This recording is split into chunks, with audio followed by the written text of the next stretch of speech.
बात UK study visa की करें तो हमेशा से ही स्टूडेंट्स के लिए एक अच्छी ऑप्शन इसे माना जाता है, क्योंकि यहाँ पर क्वालिटी ऑफ एजुकेशन तो मिलती ही है, साथ ही साथ आपकी प्रोफाइल थोड़ी वीक भी है तब भी अच्छे कोर्सेज आपको मिल सकते हैं और कम आईएलटीएस स्कोर के साथ भी आप अप्लाई कर सकते हैं, वो भी बहुत ही अच्छी यूनिवर्सिटीज़ में। तो आज के टाइम में अगर हम यूके स्टडी वीज़ा को समझना चाहें और जो कमिंग इनटेक की अगर बात करें तो स्टूडेंट्स को किन बातों का ध्यान रखना चाहिए और किस तरह के अच्छे कोर्सेज का वो फायदा ले सकते हैं, इसी पर हम बात करेंगे। स्वागत है आप सभी का, मैं हूं हरजोत कौर। डिटेल में ये पूरी इंफॉर्मेशन आपके साथ शेयर करेंगे स्टडीज केयर अब्रॉड के चंडीगढ़ ब्रांच हेड अनीता बनराल जी हमारे साथ हैं। बहुत बहुत स्वागत है अनीता जी। Thank you. तो अनीता जी जरूर बताइए, जैसे कि मैंने ओवरऑल बात की, यूके स्टडी वीजा जो कि हमेशा से ही स्टूडेंट्स के लिए एक अच्छी ऑप्शन माना ही जाता है, चाहे कोई स्टूडेंट किसी की प्रोफाइल इस तरह है, कोई और कंट्री एक्सेप्ट नहीं कर पा रही है, लेकिन यूके में अच्छी ऑप्शन के साथ जो है स्टूडेंट स्टडी वीजा हासिल कर सकता है। तो आज के टाइम में कमिंग इनटेक को देखते हुए कैसे कैसे अच्छे कोर्सेज हैं जिनका ज़्यादा से ज़्यादा बेनिफिट स्टूडेंट अब भी ले सकता है? जी, मैम अगर मैं यूके स्टडी वीज़ा की बात करूँ तो सबसे पहले अगर मैं बात करूँ तो यूके एक ऐसी कंट्री है जो कि अपने आप में बहुत फ्लेक्सिबल है। अगर मैं रिक्वायरमेंट की बात करूँ तो रिक्वायरमेंट बहुत ज़्यादा नहीं है यूके में। कोई भी स्टूडेंट है, कोई एवरेज स्टूडेंट भी होगा ना, वो भी स्टूडेंट यूके यूनिवर्सिटीज़ के लिए एलिजिबल होगा। बिकॉज अगर मैं एंट्री रिक्वायरमेंट की बात करूँ, अगर आपके परसेंटेज हैं 50, 55 और मे बी 60% है, जो कि एक एवरेज परसेंटेज में मानी जाती है, तो यूके में वो परसेंटेज एक्सेप्टेबल है। अगर आपके आइल्स हैं, आपके 6 आइल्स हैं, 5.5 in 1 हैं, अगर आप 12th पास आउट हो, आपने आइल्स ही नहीं किया है लेकिन आपका जो पूरा सिलेबस है वो इंग्लिश में था, तो यूके यूनिवर्सिटी आपको इंग्लिश वेवर देती है। तो again this is the a very big flexibility in UK. और ऐसा नहीं है कि यूके ने ये जो रिक्वायरमेंट है, ये जो इंग्लिश वेवर देना आज से स्टार्ट किया है। सो यूके का अगर मैं पैटर्न बताऊं तो बहुत सालों से they are giving the English waiver to the student.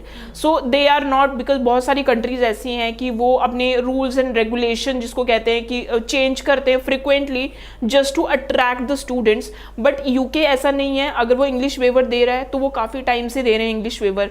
अगर वो रिक्वायरमेंट उनकी जितनी है, अगर आप देखोगे तो पिछले कुछ सालों में भी उनकी वही रिक्वायरमेंट चलती आ रही है। सो एक कंसिस्टेंसी इज देयर, और जब कंसिस्टेंसी है आपके रिक्वायरमेंट में तो वो आपका जो स्टूडेंट की जो क्वालिफिकेशन होगी, जो स्टूडेंट की एजुकेशन होगी, वो भी उसी लेवल की ही होगी, एंड जो स्टूडेंट्स को जॉब अपॉर्चुनिटीज मिलेगी वो भी उन्हीं बेसिस पे होगी जो भी उसके एकेडमिक्स होंगे। So that is very very important thing. So अगर मैं बात करूँ तो इस टाइम पे यूके में जो अपकमिंग इनटेक है वो मे इनटेक है, लेकिन मे इनटेक में बहुत रेयर सीट्स अवेलेबल है, लेकिन September intake is all yours. If you want to apply in UK, you want to explore the options in UK, you should apply as soon as possible, because her country की तरह UK में भी बहुत ज़्यादा आए दिन बहुत ज़्यादा कंपटीशन बढ़ रहे हैं। अगर मैं आपको इन शॉर्ट रिक्वायरमेंट के बारे में बताऊं तो UK is the country who accept your application without IELTS, that is the first thing. चाहे आप स्टेट बोर्ड से हो, चाहे आप सीबीएसई से हो, चाहे आप आईसीएसई से हो। सो आपके पास ये वाली एडवांटेज हमेशा रहेगी कि अगर आपने आइल्स नहीं भी किया है they will accept your application. लेकिन होना क्या चाहिए, आपकी जो इंग्लिश में 75% से अबव होनी चाहिए इंग्लिश सब्जेक्ट में। सो अगर आपके पास इंग्लिश सब्जेक्ट में 75% से अबव है then you can apply on the grounds of MOI। उसके बाद जो रिलैक्सेशन की मैं बात करती हूँ, तो अगर मैं रिक्वायरमेंट की बात कर रही हूँ तो यूके यूनिवर्सिटीज़ में 50 to 55% है, बिल्कुल आप रिक्वायरमेंट मीट करते हो, there is no problem at all. तीसरी इंपॉर्टेंट चीज़ कि अगर यूके आपने एप्लीकेशन अप्लाई करी है, आपकी प्रोफाइल में गैप है, चाहे 12th के बाद ही क्यों ना गैप हो, 12th के बाद अगर आपकी प्रोफाइल में 5 साल का भी गैप है तो they will accept your profile.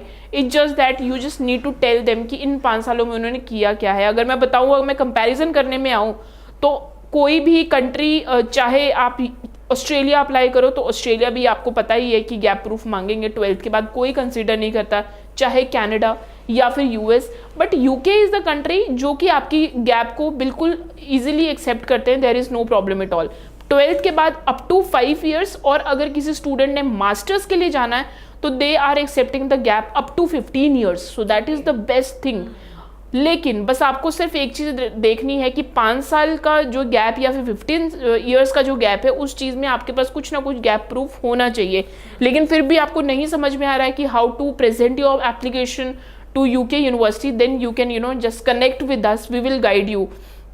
उसके बाद अगर मैं टर्न अराउंड टाइम की बात करूँ तो turn around time UK is ऐसी डेस्टिनेशन है जो कि इस टाइम पे वीज़ाज़ के लिए आपको approximately you are getting the decision within 1 month maximum to maximum.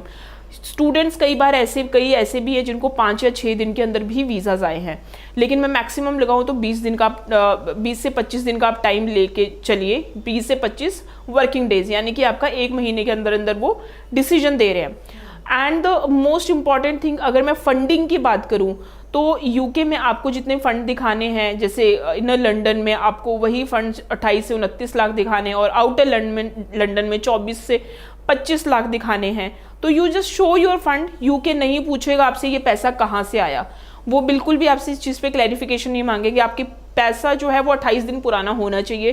तो सबसे बढ़िया फंडा है यूके में अप्लाई करने का. एक तरफ से आप अपनी एप्लीकेशन अप्लाई करो, दूसरी तरफ से बैंक अकाउंट में अपने फंड्स रख लो. जब तक आपका ऑफर लेटर आएगा तब तक आपके फंड्स भी पुराने हो जाएंगे. एक बार आपके 28 दिन पुराने फंड हो गए, आपसे कोई नहीं पूछेगा ये पैसा कहाँ से आया है, किसका है ये पैसा. इट्स जस्ट दैट कि अगर जो पैसा किसके अकाउंट में होना चाहिए, या तो स्टूडेंट के अकाउंट में होना चाहिए या स्टूडेंट के पेरेंट्स के अकाउंट में होना चाहिए.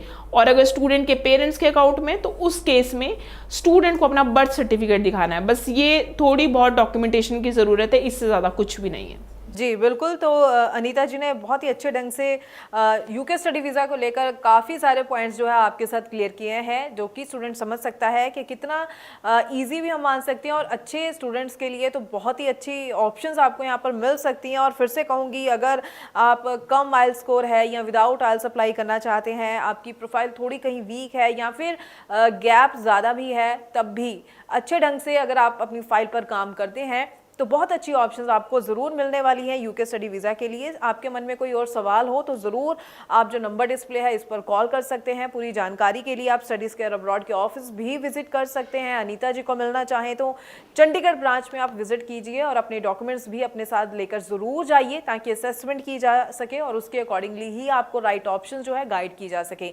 बहुत बहुत थैंक्स अनीता जी, आपने बहुत खास पॉइंट्स जो है यूके स्टडी वीज़ा को लेकर स्टूडेंट्स को समझाए, उनको बताए.